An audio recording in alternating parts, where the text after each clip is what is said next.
같은데 계속해서 같은 실수를 반복하며 하루하루 살아내기 허덕이는 분들이 있으시다면 오늘 이 영상을 끝까지 보시길 추천드립니다. 성공하는 사람들을 보면 그들만의 공통된 특징이 있는 것 같습니다. 오늘은 그 중에서도 기록에 대해서 이야기해볼까 하는데요. 성공한 사람들은 왜 기록을 잘할까요? 어쩌면 기록을 잘하기 때문에 성공한 것은 아닐까요? 기록하는 습관을 몸에 들이면 뇌 구조 자체가 업그레이드 되어서 책 한 장을 읽더라도 머릿속에 받아들이는 효율 자체가 달라집니다. 하지만 여기서 중요한 점은 무작정 기록만 한다고 뇌 효율이 올라가지는 않는다는 겁니다. 시간만 낭비하는 기록을 할 것인지 무조건 머리에 오래 남는 기록을 할 것인지는 제대로 된 기록법을 아느냐 모르느냐의 차이에서 옵니다. 여기 제대로 된 기록법을 알려주는 책 한 권이 있습니다. 이 책에서는 시간 낭비가 아닌 내 인생에 진짜 도움이 되는 기록하는 방법을 친절하게 설명하고 있습니다. 그렇다면 지금부터 뇌 효율 200% 올려주는 기록법을 소개하기 전에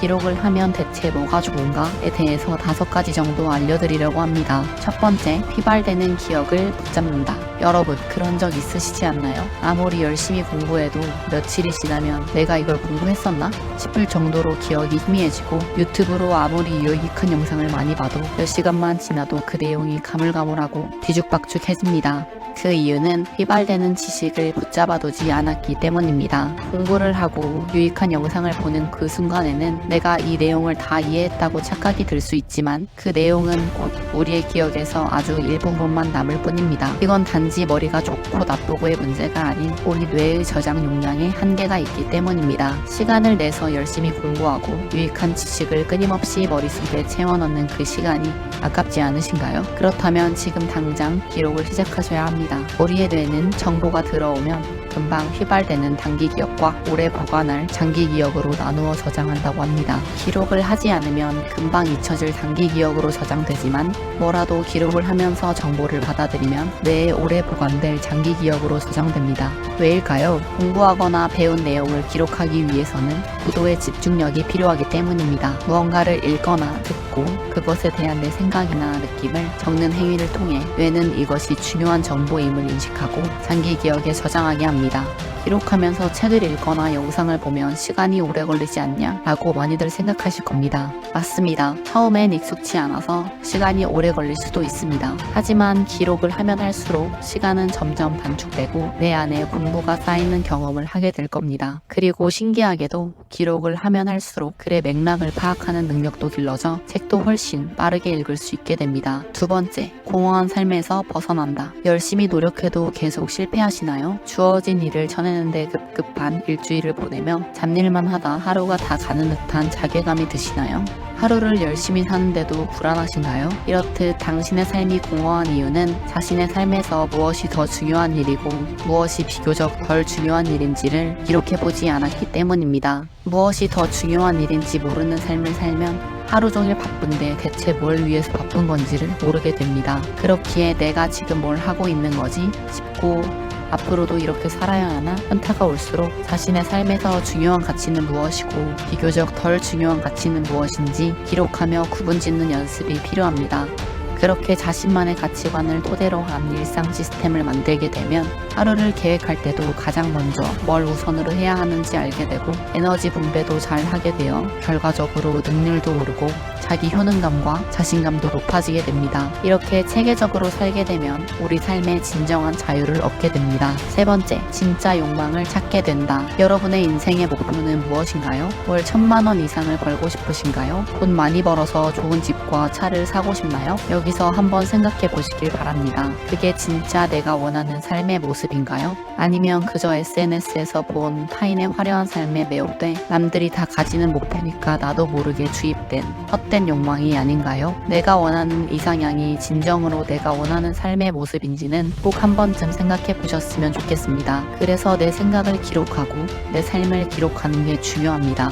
내가 어떤 생각을 하고 언제 뿌듯함을 느끼고 언제 행복한지를 적다 보면 의외로 내가 바라는 삶은 휘황찬란한 삶이 아니라 사랑하는 사람과의 소소한 행복, 타인을 도와주었을 때 채워지는 마음, 계속해서 성장하는 나의 모습일 수도 있기 때문입니다. 허황된 목표만을 향해 전력 질주하다가 문득 10년, 20년 후에 내 삶을 돌아보았을 때 그것이 마냥 내가 원하는 삶이 아니었다면 그동안에 달려온 그 시간이 얼마나 허무하게 느껴질까요? 스스로 삶의 주체자가 될 때 비로소 우리의 진짜 욕망을 발견하게 됩니다. 삶의 주체자로 살기 위한 첫 단계는 바로 성찰입니다. 오늘부터라도 기록을 통해 나 자신을 돌아보는 시간을 단 10분만 가져보세요. 그렇다면 10분 동안 무엇을 적으면 될까요? 딱 2가지만 적어보시길 추천드립니다. 첫 번째는 내가 현재 바라는 것을 적어보세요. 다이어트, 승진, 독서를 취미로 가지기, 새로운 도전하기 등등 뭐든 좋으니 사투리 시간이 날 때 가볍게 적어보시기 바랍니다. 두 번째는 가면 판단을 해보세요. 우리는 누군가의 가족이기도 하고 누군가의 친구, 직장인 등등 여러 가지 역할을 하며 살아가게 됩니다. 이때 그 역할을 해내는데 몰두해서 타인의 욕망을 자신의 욕망으로 착각하게 되는 경우가 있습니다. 이때 가면 판단이 필요합니다. 내가 현재 바라는 것과 여러 역할을 하며 생긴 페르소나를 비교해서 나의 삶에서 무엇을 버릴지, 무엇을 계속 가져갈지, 어떤 삶을 추구할지를 생각해 보는 겁니다. 이런 과정을 계속해서 반복하다 보면 진짜 내가 원하는 욕망이 추려지게 될 겁니다. 네 번째, 인간관계가 좋아진다. 기록과 인간관계가 무슨 상관이냐고 물으실 수도 있습니다. 하지만 장담컨대 상관이 있습니다. 상대방의 대화를 기록함으로써 스쳐 지나가 버릴 인연이 아닌 의미 있는 관계로 발전시킬 수 있기 때문이죠. 모든 대화를 기록하라는 것이 아닙니다. 그저 상대방에게 중요한 핵심 포인트들을 기억하고 있다가 추후에 챙길 수 있을 만큼만 기록하면 됩니다. 예를 들어 오늘 어떤 고객을 만났고 그 고객의 가족에 대해 이야기를 들었고 며칠 뒤 결혼기념일이라는 얘기를 들었다면 우리는 그 기념일에 축하 메시지를 보낼 수 있게 됩니다. 자신이 판매해야 할 상품과는 관계없이 일단 상대방에게 진심으로 궁금해하는 태도가 필요하다는 뜻입니다. 이렇게 상대에 대해 관심을 가지고 존중하며 공감하는 소통을 한다면 비즈니스 관계를 뛰어넘어 의미 있는 장기적 관계로 발전할 수 있습니다. 모든 것은 관계로부터 시작되는 것 같습니다. 사람의 마음을 얻는 일은 기록으로부터 출발한다는 것을 잊지 마세요. 5번째, 일을 잘하게 된다. 소위 일잘러라고 부르는 사람들의 공통점은 바로 기록을 하고 지속해서 회고를 한다는 점입니다. 잠깐만 생각해봐도 그렇지 않나요? 회사 업무 일정이나 해야 할 일들을 기록하지 않고 그때그때 생각나는 대로 즉흥적으로 일하는 사람과 스케줄이나 해야 할 업무의 리스트를 깔끔히 적어두고 일의 우선순위를 정해 하나하나 해나가는 사람 사이에서 누가 일을 잘하게 될까요? 후자의 사람이 저는 좀 더 일을 잘하게 된다고 생각하는데요. 이렇듯 일을 잘하고 싶어서 기록을 하고자 한다면 딱 한 가지만 기억하시길 바랍니다. 일을 기록하는 이유는 어떻게 하면 일을 잘할 수 있을까? 라는 답을 얻기 위해서라는 걸요.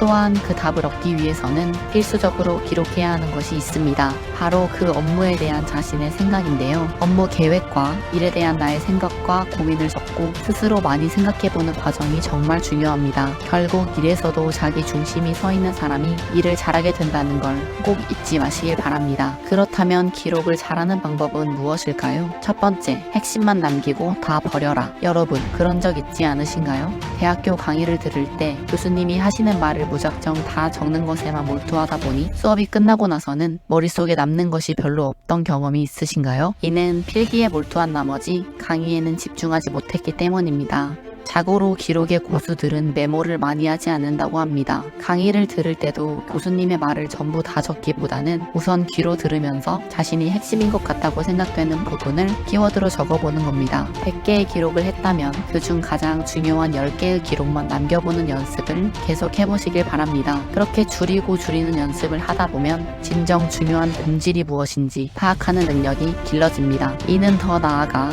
상대방과의 대화에서도 핵심 맥락을 파악하고 책을 읽을 때도 핵심 본질을 골라내는 능력으로 이어집니다. 두 번째, 요약과 자기화는 다르다. 앞서 말한 것처럼 강의를 들을 때 강의 내용을 요약만 했다고 해서 그것이 내가 이해한 거라고 보기는 힘듭니다. 요약과 자기화는 다르기 때문입니다. 요약은 단순히 정보를 축약해서 정리한 형태라면 자기화는 정보에 대해 내가 한번 생각해보고 꾹꾹 씹어 한 번 더 정리를 하는 형태라고 볼 수 있습니다. 이렇게 생각해보세요. 강의를 듣고 중요한 부분을 키워드로 적어두었다고 가정해봅시다.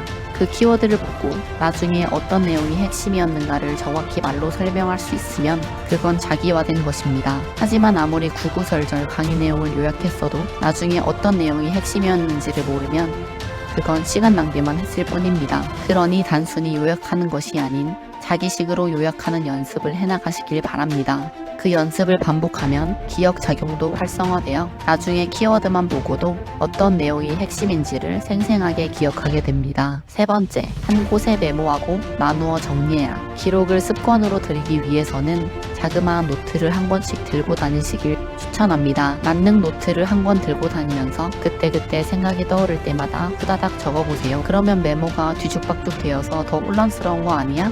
라고 하실 수 있습니다. 그래서 집에 와서는 한 곳에 모인 뒤죽박죽 메모를 각기 다른 노트에 분류하는 작업을 해주셔야 합니다. 만능 노트에 적힌 내용들을 주제에 맞게 지식 노트, 대화 노트, 영감 노트 등 한 번 더 정리하는 시간을 가져보세요. 이런 과정이 시간 낭비인 것처럼 느껴질 수 있지만 다시 한번 분류하는 과정에서 생각이란 걸 하게 되어 이 과정에서 정보가 여러 지식과 함께 조합되기도 하고 시너지를 내는 선순환이 일어납니다. 네 번째, 키워드로 기록하라. 책을 아무리 많이 읽어도 시간이 지나면 읽었나 싶을 정도로 가물가물해지지 않나요? 이제부터는 책을 읽고 키워드로 기록하는 연습을 해보세요. 거창하게 독후감, 서평을 처음부터 쓰라고 하면 거부감이 들지만 책을 읽고 떠오르거나 핵심 내용을 키워드 몇 개로 정리하는 건 해볼만 하지 않나요? 책을 읽을 때 키워드에 밑줄을 긋거나 책 모서리에 핵심 키워드를 적으며 읽다 보면 신기하게 책의 내용이 더 오랫동안 머릿속에 각인되는 걸 느낄 겁니다. 책이 더러워지는 게 싫으신 분들은 포스트잇에 적어 책 옆에 붙여두는 방식을 추천드립니다. 이렇게 단순히 타인의 글을 읽는 수동적인 독서가 아닌 타인의 글을 읽으며 내가 느낀 생각과 감정, 인사이트, 적용시켜볼 아이디어 등등을 기록하며 능동적으로 독서를 하게 되면 우리의 기억 속에 오래 남을 수 있습니다. 마지막 다섯 번째, 무의식을 기록하라. 스스로 고치고 싶은 습관이나 바뀌고 싶은 모습이 있다면 그것 또한 글로 적어보세요. 가령 내가 새로운 사람을 만나는 것에 대한 두려움이 있다고 하면 그 사실을 종이에 적어보는 겁니다. 이렇듯 종이 왼쪽에는 내가 두려움을 느끼는 상황을 적고 오른쪽에는 그것이 왜 두려운지를 적어보는 겁니다. 이렇게 나도 인지하지 못하고 있던 나의 무의식을 기록하게 되면 막연한 두려움이라는 추상적인 존재를 글로 써보면서 내 감정을 조금 더 객관적으로 볼 수 있게 되고 더 나아가 해결책이 보이게 됩니다. 기록하는 것도 중요하지만 더더욱 중요한 것이 있습니다. 바로 기록을 하는 것에 그치지 않고 그 기록을 계속해서 다시 읽어보고 기하고 실행하는 것입니다. 김익한 교수님은 이렇게 말합니다. 생각과 실행이 함께하지 않는 기록은 낙서에 불과하다. 아무리 좋은 아이디어를 적고 책을 읽고 요약하고 수많은 인풋을 쌓더라도 정작 내가 변하는 게 없다면 아웃풋을 내는데 하등 도움이 안 된다면 그 많은 기록들이 대체 무슨 의미일까요? 이왕 시간을 내서 기록을 하는 만큼 내 삶에 도움이 되고 내가 성장하는 데 일조하는 기록을 하면 좋지 않을까요? 여러분께서도 이 영상을 보시고 기록을 통해 하루하루 성장하는 삶을 사시길 진심으로 응원합니다.